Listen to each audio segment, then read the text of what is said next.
Good morning. This is Jeff Schaefer. I'm Operations Manager with Albertson's Tile Roof Glaze, and today we're going to be talking about algae. Algae is that black stuff that you see all over your roof and your sidewalk and your driveway and your pavers, and we're going to cover exactly what it is. I'm over in Kissimmee, and we are doing the property right behind us, which is the Formosa Garden Shopping Center. And I noticed this roof across the street and found out that it was built about the same time. So what you're seeing here is a white, looks like a Monier roof, and it is absolutely covered with algae. The first thing we're going to cover here in a minute is what algae is, what it thrives on, what makes it grow, and then what you can do to take it away. Okay? Before I get started, I want to show you something interesting. A lot of people wonder why algae, there'll be those long clear streaks on your roof. You look at that window there in the middle, and you see that there's no algae right by that window. Well, if you were standing where I'm standing right now, there's a metal flashing right up against the wall there, and that's made out of lead. Algae does not grow in a lead medium. That means that when it rains, a little bit of that lead will flow out onto the tiles, and it just absolutely, algae can't live there. Okay? Anyway, we'll cover what algae needs in 1 second. Okay, this is from the side of the white roof, and the important thing for you to remember here is you're looking at a roof that's about 17 years old. It's been washed a dozen times, and the thing about the washing is, yes, it will take away the algae that's on the roof, but there's several other things that happen. Number one, it is fairly common to have tiles broken by the people up there pressure washing. Number two, if you take a look at a roof up close that has been pressure washed multiple times, it's called putty coat, that real thin coat that's on cement when you first put it in, that gets blown off by the pressure of the machine and the acids in bleach and etc. that are used in order to clean the roof. As that happens, it makes a more perfect home for the algae. But the main thing is, this roof looks old. I mean, it's hard to say, and I can't get up on these people's roof, but it's hard to say what it is, but it just doesn't have the snap to it. It doesn't look like what it is, and this roof maybe cost, I don't know, $90,000, $100,000 to put on, and it's the absolute worst looking thing on this entire building. There's no reason for that. Algae needs four things in order to live. First, it needs water. Second, it needs food. Third, it needs warmth. And fourth, it needs sunlight. The sunlight, and I'm using the sidewalk here in front of the building with the white roof as an example. The sunlight provides the photosynthesis that takes place in the plant cell or algae cell, and without that, the algae cannot thrive. The second thing it needs is water, and I'm going to show you the sidewalk.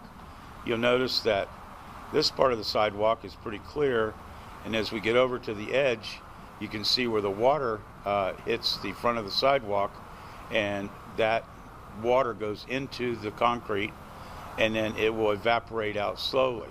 So what you have is you have a situation where the water and the sun are here. Look at this crack. You can see water goes into the crack, and you can see how dark it is around on either side of it. I'm underneath the canopy of the building with a white roof, and the reason I'm shooting this is so that you can see the effects of algae and by example show you what algae needs. Algae needs sun, warmth, water, and food. And concrete is a perfect medium for all of those things. The sun, obviously, most roofs get the sun, The sun is responsible for the photosynthesis that takes place in the algae's growth.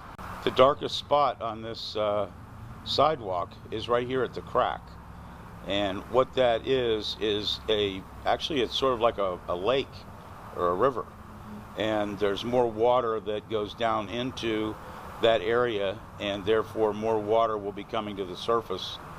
To give you an idea how this works on a roof, a normal tile will run at about 10 pounds. And the warranties from the manufacturers say that their product will not accept more than 25% of its weight in water. So if you drop that back to 20%, that means that each one of your tiles on your roof holds 2 pounds of water, or about a quart. Now, this water will evaporate when the sun hits it, and there will be less evaporation when the cement is covered by the algae colony, by the debris from a tree, by the particulates that fall on it. And when you slow down the evaporation rate, you increase the number of the hours that the algae gets water from the surface it's sitting on. What you need to know about algae is based in 5 things. The first thing is it must have the proper habitat. The second thing is it must have the sun. It must have warmth. It must have food. And it must have water. Actually, this sidewalk is absolutely perfect in explaining to you how this happens. If you look against the wall, you can see that there's no algae growing. And as you come out about a third of the way, you see some algae, and then there's that white line on the drip edge where the algae is knocked off because of the drip coming down from above. And then you have the front section, which has total algae. The front section has the maximum of things that you need in order to make the colony grow. An algae colony is made up of single cells that lay on top of the dead algae, much the same situation as you have with sea coral, one generation on top of another.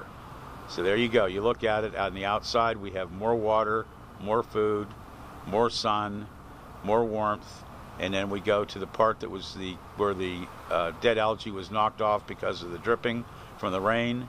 And then as you go back, you get less water, and then no water, and no water, no food, no algae in the back.